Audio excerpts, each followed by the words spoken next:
Sistem kemaritiman Majapahit. Kerajaan Majapahit adalah kerajaan bercorak agraris dan maritim terbesar yang pernah ada di Kepulauan Indonesia. Kerajaan Majapahit mulai menunjukkan eksistensinya sejak akhir abad ke-13 dan bertahan hingga mencapai keruntuhannya hingga akhir abad ke-15. Sebagai kerajaan besar, tentu kerajaan Majapahit sangat memperhatikan aspek kemaritimannya. Hal ini dilakukan, selain untuk menjaga kedaulatan wilayahnya, aktivitas kemaritiman banyak memberikan keuntungan bagi perekonomian kerajaan. Berikut ini akan dijelaskan tentang kemaritiman kerajaan Majapahit, berdasarkan prasasti, maupun sumber-sumber lokal dan berita asing. Kerajaan Majapahit melakukan perdagangan untuk memberikan keuntungan bagi perekonomian kerajaan. Perdagangan yang dilakukan tidaklah secara bebas. Kerajaan Majapahit mengatur ritme perdagangan, begitu juga pajaknya. Dalam birokrasi kerajaan, seorang Rakrian Kanuruhan yang bertugas mengurus para pedagang asing, atau saudagar-saudagar yang datang dari pulau-pulau lain di Indonesia. Rakrian Kanuruhan diwajibkan menerima pedagang-pedagang itu dengan penuh hormat, layaknya sebagai seorang tamu raja. Menampung mereka, memberi makan, dan mengusahakan segala keperluan mereka. Karena pentingnya komunikasi dalam tugas itu, maka seorang Rakrian Kanuruhan harus mengetahui semua bahasa.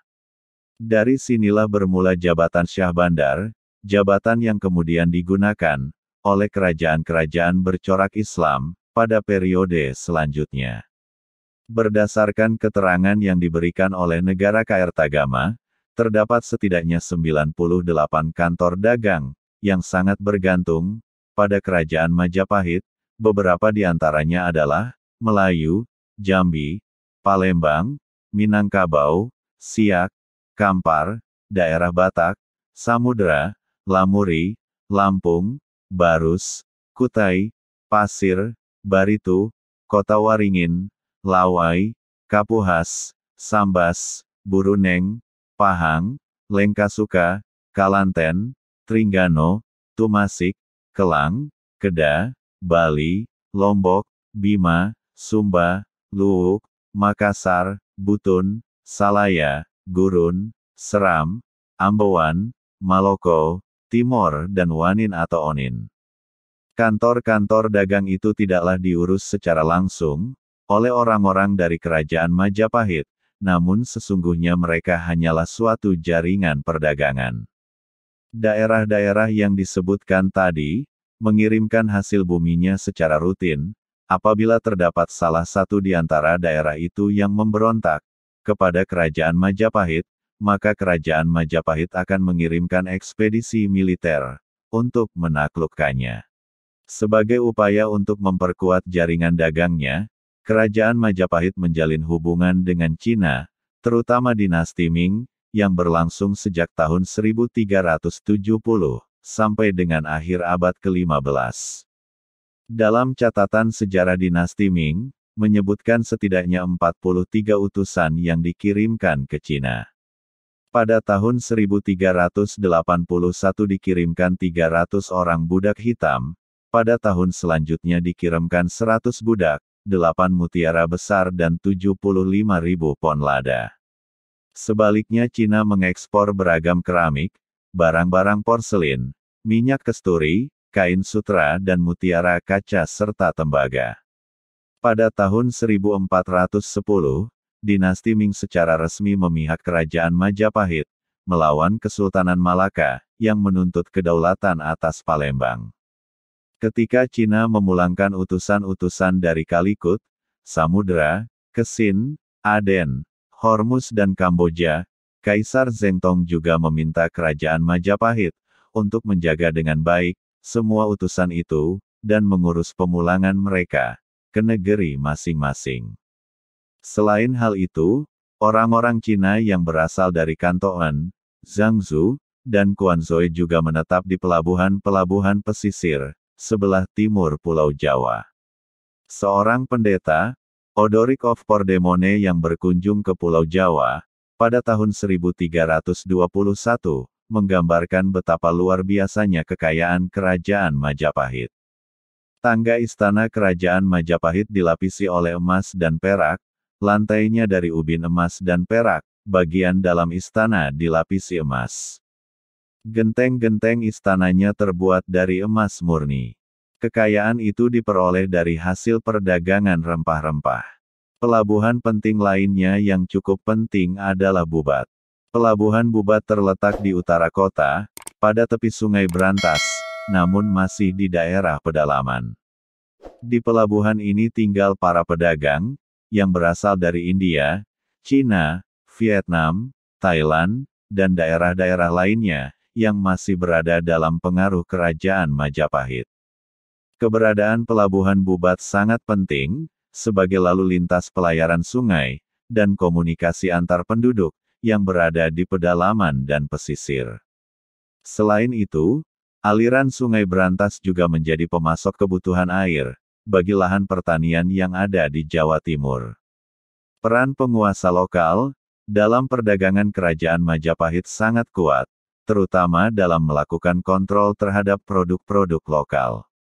Para penguasa lokal mendorong, agar setiap penduduk meningkatkan hasil produksi, khususnya pada sektor pertanian, terutama adalah beras. Di sisi lain, untuk menjamin kelangsungan produksi, dan ketenangan penduduk, negara bertanggung jawab untuk menjaga keamanan dalam negeri.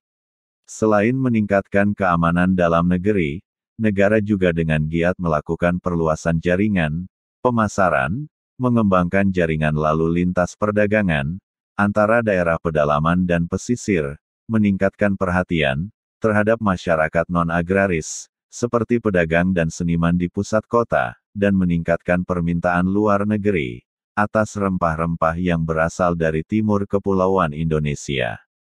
Langkah-langkah tersebut bertujuan, untuk meningkatkan permintaan komoditi niaga utama Jawa, yakni beras dalam perdagangan maritim. Aktivitas perdagangan dipusatkan, di pelabuhan-pelabuhan milik kerajaan. Sebagian besar barang-barang impor, disalurkan ke dalam negeri, melalui sebuah jaringan sirkulasi pasar yang padat. Pasar-pasar ini secara berkala berpindah lokasi, di setiap kelompok pedesaan dan diadakan di setiap desa, selama 3 atau 5 hari. Pasar-pasar di pedesaan dipasok, oleh para pedagang profesional yang terorganisir, dalam organisasi-organisasi dagang, seperti Bani Grama dan Kebayangan. Hubungan antara organisasi tersebut, sangat dipengaruhi oleh aktivitas pedagang perantara atau bakul, yang secara bersamaan, menjual barang-barang impor, secara eceran kepada anggota komunitas, Bani Grama maupun Kebayangan. Barang-barang lokal yang dibeli, dari komunitas petani secara borongan, kemudian dijual kembali ke pasar lain, oleh pedagang perantara. Hal ini terjadi secara terus-menerus, sirkulasi barang dagang di Kerajaan Majapahit, dikendalikan oleh pedagang perantara. Meskipun begitu, sistem ini dibatasi oleh aturan, kantong-kantong dagang sima. Keberadaan kantong-kantong dagang sima, berfungsi untuk mengatur perdagangan, di mana pedagang perantara, yang merupakan seorang profesional di bidangnya, diperbolehkan melakukan perdagangan, dalam volume tertentu, sebelum ia dikenakan pajak-pajak tambahan. Pengenaan pajak bertujuan untuk mencegah, terbentuknya pasar yang besar, karena dapat mengurangi kompetisi, serta memastikan perdagangan dilakukan, secara profesional di seluruh negeri. Di daerah-daerah pelabuhan, administrasi Kerajaan Majapahit mengandalkan para pengumpul pajak, dari saudagar lokal dan asing. Para pegawai administrasi ini, tidak menjadi bagian dari administrasi kerajaan. Sehingga dalam perkembangannya, mereka dapat menjadi kelas kaya, dan otonom yang terlepas dari pengaruh istana. Keberadaan mereka di kemudian harilah, yang juga membawa malapetaka, bagi Kerajaan Majapahit di akhir abad ke-15. Pada tahun 1225 Chou Jukuan, seorang komisioner perdagangan luar negeri Cina, mengatakan bahwa logam telah digunakan di Jawa. Mata uang dengan campuran perak, timah, dan tembaga telah digunakan sebagai alat transaksi. Banyak orang-orang Cina yang membeli lada di Jawa. Emas dan perak memainkan peranan penting dalam perdagangan sebagai komoditas, bukan sebagai alat tukar. Dalam periode ini, berbagai hasil bumi yang berasal dari Jawa, maupun dari luar Jawa telah mempengaruhi perkembangan pelabuhan-pelabuhan di pantai utara Jawa dan kegiatan dagangnya. Negara hanya bertanggung jawab untuk melindungi kegiatan ekonomi pada skala yang lebih tinggi, dan juga pada pajak perdagangan. Pelabuhan-pelabuhan di sepanjang pantai utara Jawa merupakan pangkalan bagi para pelaut. Di tempat itulah para pelaut membeli perbekalan, khususnya adalah beras dan air tawar, yang digunakan untuk pelayaran menggunakan perahu, dalam waktu yang berminggu-minggu, bahkan berbulan-bulan lamanya. Melimpahnya persediaan beras dan kesuburan tanah, membuat kedudukan daerah pesisir menjadi sangat penting. Kemakmuran pelabuhan-pelabuhan itu sangat bergantung pada persediaan beras yang dapat mereka tawarkan. Kaum bangsawan lokal dan pegawai istana yang berwenang, mengurusi penyerahan beras para petani di daerah pedalaman, merupakan kelompok yang harus dihubungi oleh pedagang dari seberang lautan, untuk menyelesaikan urusan-urusan mereka, terkait dengan perbekalan dan perdagangan. Di pelabuhan-pelabuhan pesisir terjadi penimbunan rempah-rempah, barang-barang yang sangat laku dikumpulkan di pelabuhan, untuk kemudian ditawarkan kepada para pedagang, yang berasal dari negeri seberang ketika mereka datang. Kegiatan itu dilakukan oleh pedagang yang menetap di sana. Sehingga dalam hal ini, telah terjalin hubungan yang baik, antara pedagang asing, dengan para pelaut tersebut, maupun dengan atasan para pedagang, dari negeri asing. Pada perkembangan selanjutnya, antara pedagang dari negeri asing, dan para pelaut di pelabuhan, membentuk golongan pedagang yang kaya, dan sering melakukan perkawinan campur, antara keluarga pedagang dengan bangsawan lokal, dan pegawai istana dan bahkan anggota keluarga raja. Sebagai upaya untuk mengontrol kegiatan perdagangan, dalam struktur birokrasi Kerajaan Majapahit, terdapat Mandala Sarwajala, yakni seorang panglima tertinggi Angkatan Laut, yang bekerja berdasarkan perintah dari seorang Rakrian Tumenggung atau Panglima Pasukan Kerajaan, yang umumnya seorang Rakrian Tumenggung adalah pimpinan pengawal istana. Selat Sunda yang menghubungkan antara Pulau Jawa dan Pulau Sumatera, merupakan kawasan laut strategis, yang menjadi fokus penguasaan, yang dilakukan oleh Kerajaan Majapahit. Pelayaran dan perdagangan melalui Selat Sunda dan Laut Jawa, berada di bawah pengawasan langsung kerajaan. Selain menjadi tempat penimbunan komoditas perdagangan, dan persediaan kebutuhan pelayaran, pelabuhan-pelabuhan di pantai utara Jawa, juga merupakan tempat kedudukan para pengusaha, pemilik, dan pembuat kapal, yang menyediakan kapal-kapal laut, untuk perdagangan dengan daerah di seberang lautan. Untuk melakukan itu, diperlukan modal yang sangat besar. Karena itu, perlu adanya kerjasama antara pedagang yang bermodal kuat, dari kalangan pedagang untuk menyelenggarakan usaha pelayaran, dan perdagangan maritim. Keterlibatan para bangsawan, dan pegawai istana, memudahkan bagi nahkoda, terutama dalam mendapatkan kepercayaan, untuk melakukan tindakan kekerasan, apabila diperlukan, demi menjamin keamanan, dan kelangsungan aktivitas itu. Dengan cara itu, nahkoda dapat meminta untuk dibuatkan kapal-kapal, yang dibiayai dari masyarakat setempat, dan juga diperlengkapi, dengan logistik untuk melawan ancaman atau bajak laut, di seberang lautan.